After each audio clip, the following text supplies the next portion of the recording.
Hi, welcome back. I'm Jennifer Glass, and I'm here today with the amazing team of Yoga Lifestyles. And we are going to do a little yummy goodness of yoga for calmness. So if you have just got home from work or had a long day, or maybe it's just time to go to sleep, this is something that you can do to just help yourself calm your mind, calm your physical body.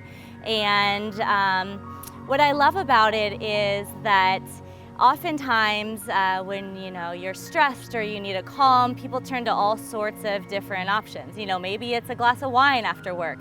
But one thing that really drew me to yoga was learning that yoga is absolutely magical. So there's nothing I found to be better to calm myself, to relieve anxiety or worry or stress than yoga. And I hope that you find that to be true today too with our little flow. So just go ahead and find a seated, comfortable position. So whatever's the most comfortable for you. If you have a yoga block at home you want to sit on, if you want to even lie down, or maybe just Indian style here. And close your eyes. So close your eyes and place your right hand on your heart and your left hand on your stomach. And just start to breathe. So seal your lips and breathe in. Breathe all the way in, and at the top of your inhale, sip in a little bit more air, and keep your lips sealed and exhale, finding equal length in your inhales and your exhales.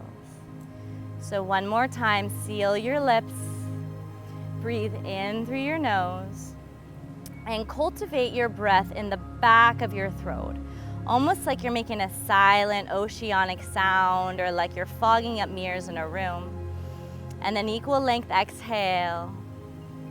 And this is called your Ujjayi breath, where your lips are sealed and you're breathing in and out. And at any time, you can open your mouth to release heat. And just notice how your body is feeling. So feel your heartbeat.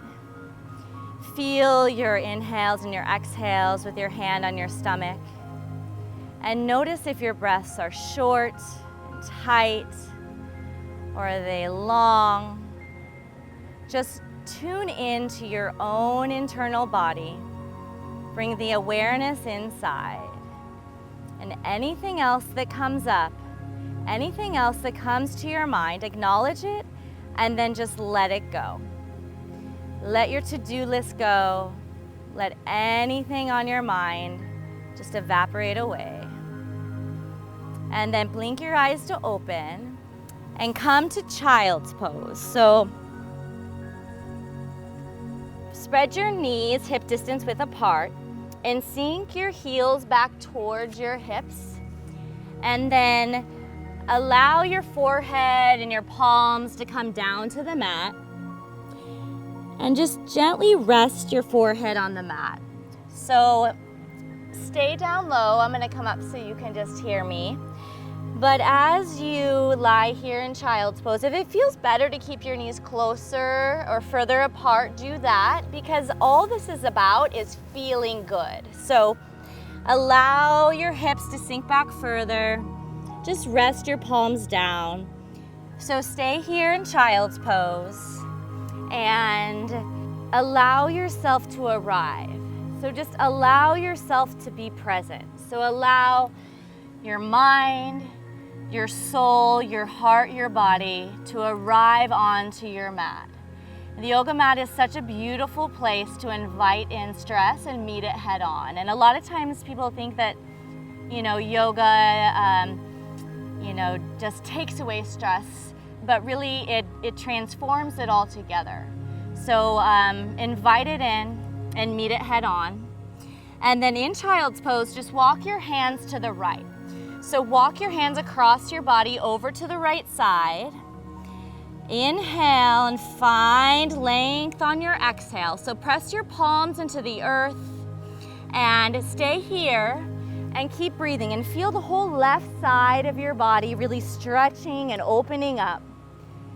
And focus on your breath. Focus on just being here and being present. And then slowly walk your hands back to center. And then walk your hands to the left side. So keeping your hands pressed into the earth, your head down low. Feel your entire right side stretching, so your ribs, your side body, and really lean into it. And then exhale, make your way back to child's pose in the center. And then inhale, come to tabletop. Ever so slowly, make your way with your hands directly under your shoulders, your knees hip distance width apart. And really focus on alignment, so bone over bone, meaning shoulders over wrist, hips over knees. And lengthen and elongate the muscles along your spine. A string is pulling your head forward. And then breathing in and out. Exhale, downward facing dog. So tuck your toes and send your hips up and back. Press your palms into the mat. Your feet come mat distance width apart or hip distance width apart. Maybe take it even a little bit wider. You can grasp your mat. Bring your fingers underneath your mat. And then allow yourself to sink back even further. So ears past the biceps. Maybe the crown of your head hovers on the ground. Really get into the back and the shoulders where we carry so much stress and tension. And then exhale back to downward facing dog. And bring your toes to touch. And inhale your right leg high. So come up on the tippy toes of your left foot. Inhale your right leg high. And your toes are flexed.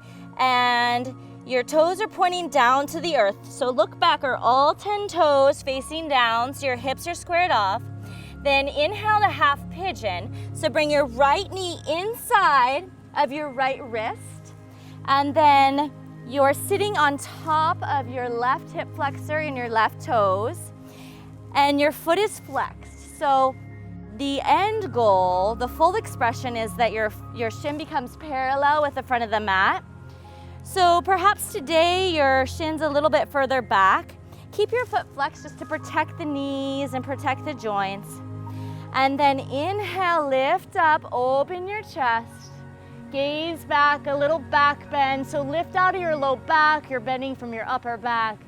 And then exhale, put your pigeon in this little bed. So go ahead and lean forward and allow your chin to have somewhere to rest. So if this is as far forward as you go, be okay with that, because that's where you're at today and that's wonderful.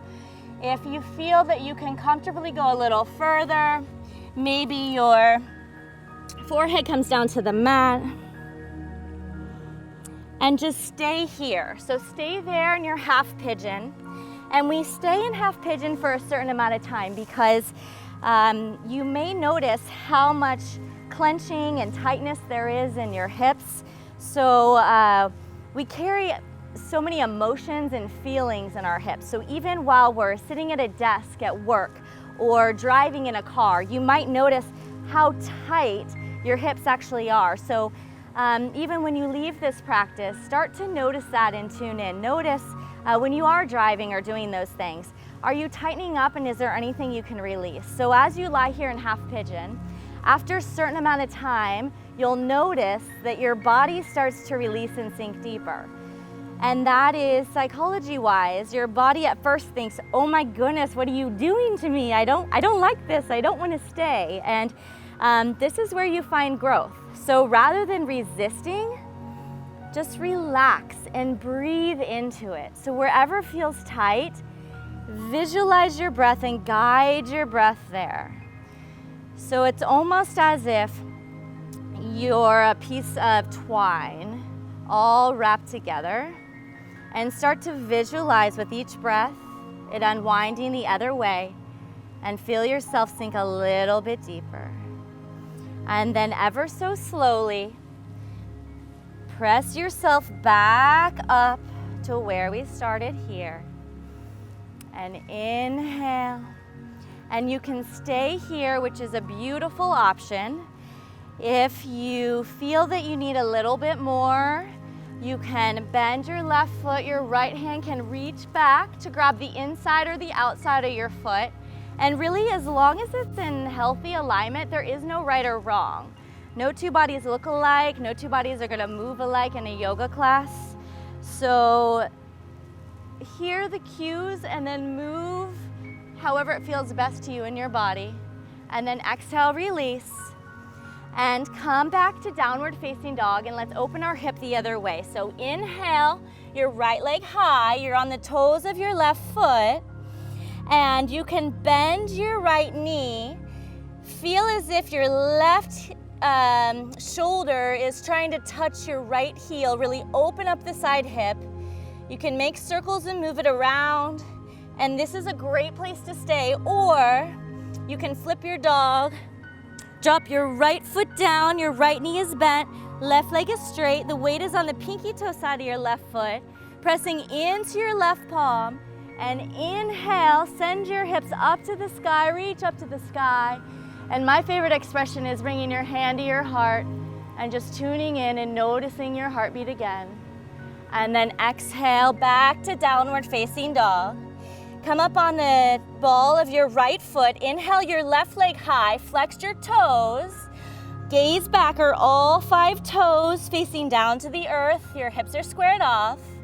Inhale, curl your left knee through. So really cat-cow, arch your back, kiss your knee, and then bring your left knee inside of your left hand. And come to the same place you did on one side, on the other side, to really start building that muscle balance. So your foot's flexed. You're resting on the top of your right hip flexor and all 5 toes. So if your toes look like they're a little sickled, straighten it out. So we're really protecting all the muscles and joints.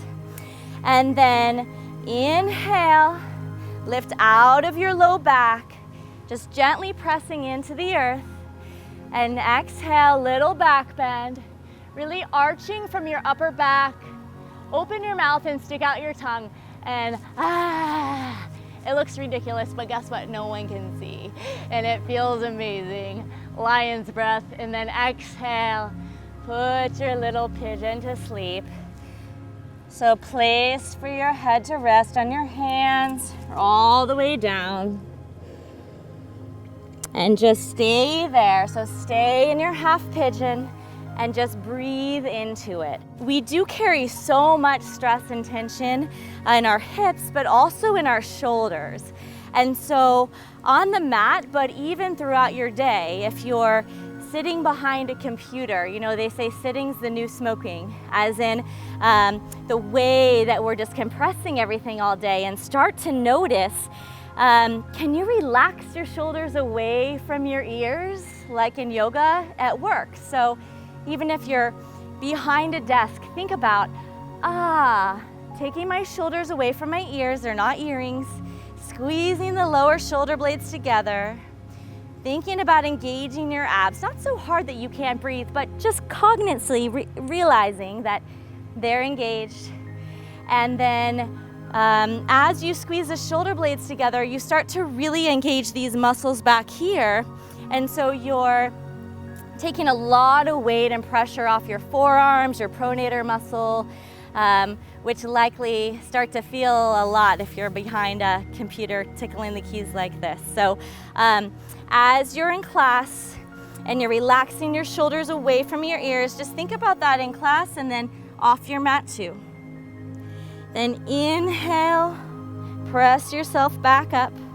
And I like to tell stories while you rest in half pigeon, because hopefully it made the time go by a lot faster and you weren't thinking about, oh my God, get me out of this. And inhale, stay here, or option to bend your right knee, left hand reaches back, grasp inside or outside. You can really press and lean into it. You can drop down to your forearm. And then gently come back up. We're gonna come in a 3-leg down dog. Left leg reaches high. Toes are flexed. Bend your left knee, open up your hip the reverse way. So left heel to right shoulder. If you flip the dog on one side, do it on the other. Left knee bends, right leg is straight. Weight is on the pinky toe side of your right foot. Press into that right palm, plugging your lower shoulder blade under to protect your shoulders. Reach back, hips up. Maybe your hand lands on your heart. And then exhale back to downward facing dog. And then roll yourself forward to a high plank. Drop down to your knees and then roll over to your back. So make your way to your back and lie down. Give yourself a big, big, big hug, tighter than you have all day or all week or all weekend. It's your own intimate body. So get intimate with yourself and give yourself some love. Then exhale into a variation of supine twist. Arms reach out east and west of your body, and then eagle legs, so left leg over your right. You can take it all the way around to a kickstand wrap. Now before you drop your knees to the right, wiggle your hips to the left, and then drop down. So you really have straight alignment. Think of yourself as like the horse on a carousel. This is the pole, so you want it straight up and down rather than your hips all the way to the right. And just breathe. And it's more important here that both of your shoulder blades are on the earth rather than your knees touching the ground. So really focus on pressing both shoulder blades down and gaze over your left fingertips or up, whatever feels better to you. And just breathe. Just allow yourself to be present. And that is truly how we find happiness, realizing that the past is behind us, so there's nothing we can do about it. The future isn't here yet, and all we truly have is the present moment. Inhale your knees back to center. Wiggle your hips over, wrap your forearms around your shins, nice big hug. Arms back out east and west. Eagle legs right over left or all the way around to kickstand. Wiggle your hips over and then twist. So stay here. So stay there in your twist, so a variation of supine twist. And just tune in and use your breath to be present. So even on your mat and into life, you know, they say the mat to life connection or living your yoga. I first thought that meant you carry your yoga mat around everywhere or something. And I realized it just means that yoga gives you tools, tools in your toolbox to use throughout your whole day. So as you feel overwhelmed or stressed or anxiety, just tune into your breath. Even if that means taking 10 seconds, just going to another room or just sitting in your car while you're not driving, but close your eyes and just breathe. And anything else that comes into your mind, acknowledge it and let it go. And bring your knees back to your center and wrap your arms around your shins, nice big tight ball. And then exhale into Savasana. And variations for Savasana, what I usually love for yoga for calmness is Supta Baddha Konasana. Your knees are open wide. You can help guide them down. Your palms down by your side with your palms facing up, or infinity hands where your arms reach above, palms facing up. And my last favorite variation is where we started, with your right hand on your heart, your left on your stomach. And just be. So truly allow yourself to just be and trust that where you are right now is exactly where you're supposed to be. Nothing else to do, nowhere else to be. So that mind monkey, that to-do list, just let it go. Cultivate a sense of being present by using your breath. And if your mind wanders, start to count your breaths. So start to count them, inhaling to 4 and exhaling for 4. Then maybe to 5 and exhaling for 5. And if anything distracts you, take that thought, put it into a purple balloon, and visualize it floating away. Just let it go. We have 60,000 thoughts a day, and only about 10% are new. So what are you holding on to that no longer serves you, that you can put into a little purple balloon and watch it float away? And then make your way to a comfortable seated position. So start to stretch, maybe like you're just waking up for the first time today. Reblooming, refreshing. You have a clean plate to fill up with all that's good and new. And come back to exactly where you started. So if that was in child's pose, or if you were seated like this, wherever you started, come back here. And then palms on your knees. With the palms up, it invites in energy. Palms down, it invites in calmness. So let's place our palms down and close your eyes. Relax your shoulders away from your ears, squeezing your lower shoulder blades together. And breathing in, seal your lips and breathe in. 1, 2, 3, 4. And then open mouth, exhale, let everything go. And then bring your hands to heart center. And namaste just means that the teacher and student in me honors the teacher and student in you. And in honor and respect and appreciation of practicing with me today, bow forward in namaste. So thank you so much for practicing this yoga for calmness or yoga for sleep, and try to take some of these thoughts and intentions with you throughout the rest of your day and into your week. Namaste.